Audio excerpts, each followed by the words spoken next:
My name is Sophia Chen. And this is the story of how I went from sleeping on my grandmother's couch to building a billion-dollar fashion empire. But it all started with one letter, one scholarship, and one dream that nearly destroyed me. I grew up in a tiny apartment in Queens. My mother worked 3 jobs. My father? He left when I was 7. But my grandmother, she believed in me. She taught me to sew on her ancient Singer machine. Sophia, she'd say in her broken English, beautiful things come from broken places. I never understood what she meant. Until Paris. The letter arrived on a Tuesday. Institut Français de la Mode. Full scholarship. I screamed so loud our neighbor called the police. My mother cried. Not from joy. From fear. Paris will change you, she warned. Rich people, they don't want girls like us in their world. She was right. But I went anyway. The first time I saw Paris, I understood why people fall in love with cities. The light was different here. Golden. Like everything was touched by magic. My dorm room was smaller than my closet back home. But outside my window, the Eiffel Tower. I was home. The other students scared me. They had names I couldn't pronounce. Handbags worth more than my mother's car. They spoke about fashion houses like they were family friends. Because they were.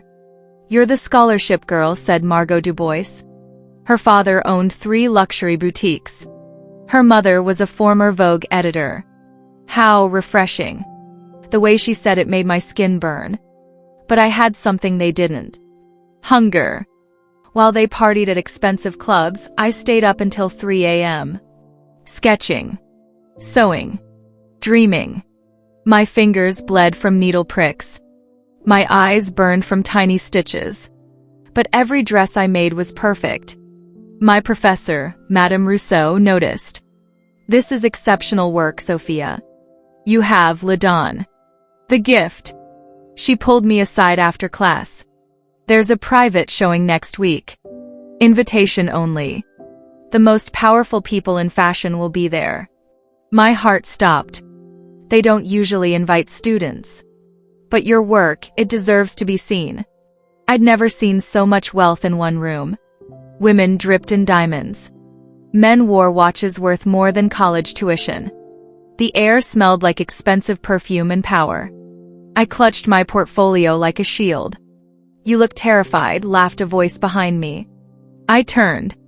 A woman in her 50s, elegant, intimidating. Her dress was Chanel. Her jewelry was art. I'm Isabella Moreau, she said. Fashion director at Le Monde du Luxe. My hands shook. I knew that name. She could make or break careers with one article. Show me, she commanded. I opened my portfolio.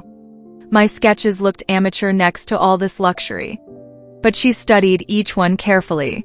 Interesting. Very authentic. She paused. Raw. Was that good or bad? You're the scholarship girl everyone's talking about. Everyone was talking about me? Your work has something these trust fund babies will never understand. Desperation. It makes artists dangerous. Before I could ask what she meant, she was gone. The next hour was torture. I tried to introduce myself to fashion executives. They looked through me like I was invisible. My accent wasn't right. My dress wasn't expensive enough. I was nobody. I was about to leave when someone grabbed my arm. Don't you dare run away. It was Thomas Beaumont. I recognized him from fashion magazines. His family owned the most exclusive fabric mills in France. He was gorgeous, arrogant, and completely out of my league. You're Sophia Chen.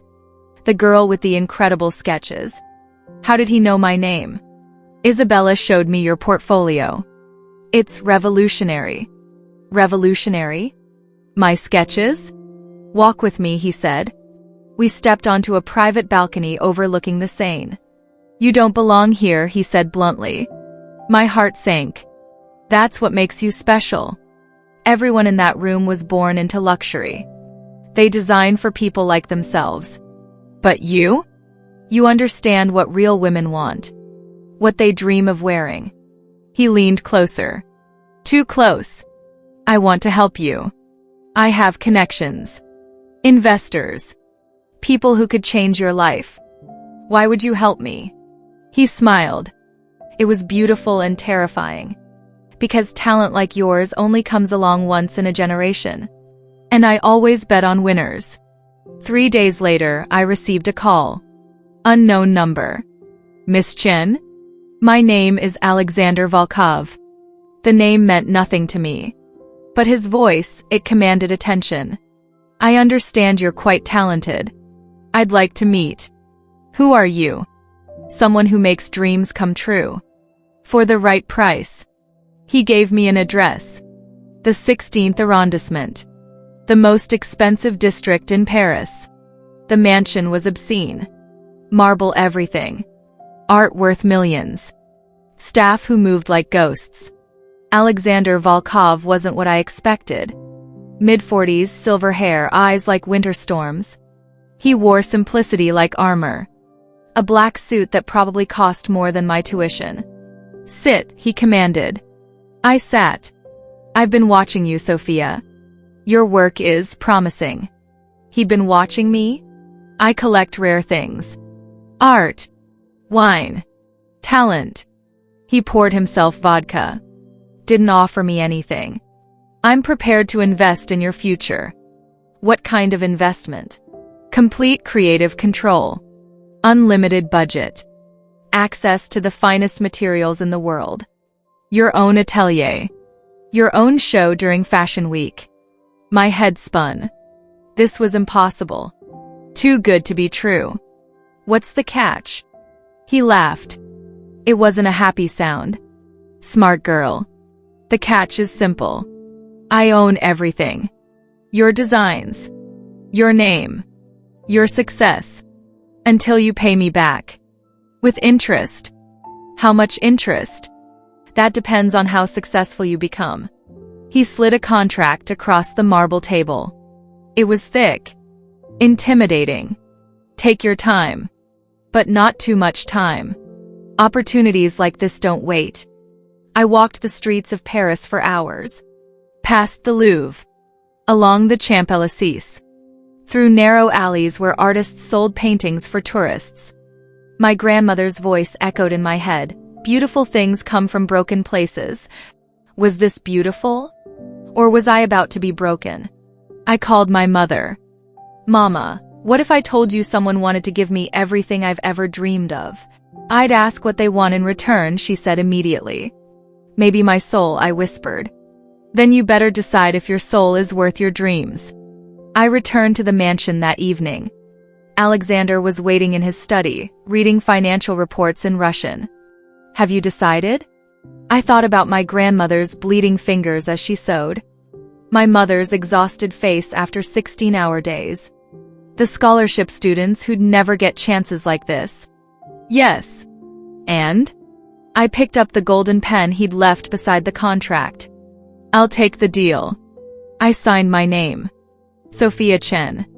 The letters looked so small on such an important document. Alexander smiled. It should have been triumphant.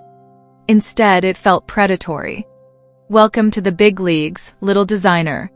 Try not to disappoint me. As I walked out of that mansion, I felt everything change. The air tasted different. The city looked different. I was different. I just sold my soul to a devil in Armani. And I couldn't wait to see what he'd do with it. I thought I was the luckiest girl in the world. What I didn't know was that Alexander Volkov didn't make investments. He made acquisitions. And I'd just become his newest property. Some dreams come true. Others come for you. I was about to learn the difference. With Alexander's backing, my first collection is taking shape. But success comes with a price. The critics are calling you a fraud, Sophia.